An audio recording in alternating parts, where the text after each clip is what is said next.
So guys, for the first step, you want to head over to search and type in services. Click on it. And then once you're on this, you want to find background and change transfer service. Double click on it. Now once you're here, you want to set the startup type to disabled. And then you want to click on stop, which will then make the service status stopped. And then click on OK. And then once you do that, now you want to click on W on your keyboard. You want to scroll down till you find Windows Update. Do the same thing. Double click on Windows Update. Startup type disabled. Make sure they have the service status on stopped, and then click on OK. You want to keep services open, but we're just going to minimize it. And now we're going to head over to search and type in File Explorer. Click on it. And then once you're on this on the left hand side, you want to scroll down and click on this PC. Now you want to find the drive that has Windows installed on it. It's going to have the Windows logo on it. That's how you know it's the correct one. You want to double click on it. And then click on Windows. And then scroll down till you find Software Distribution. Here it is, Software Distribution. Double click on this.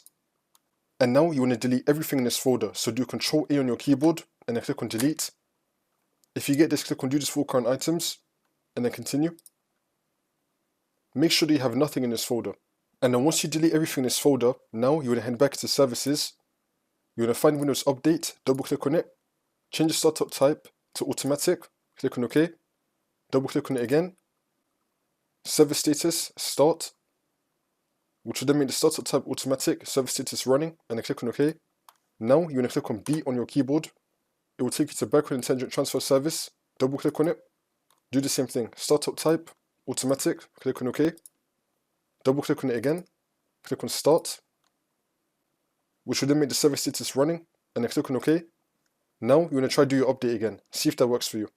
If that's still not working for the second method, you want to head over to search and type in Troubleshoot Settings. Click on it. And then once you're on this, you want to click on Other Troubleshooters.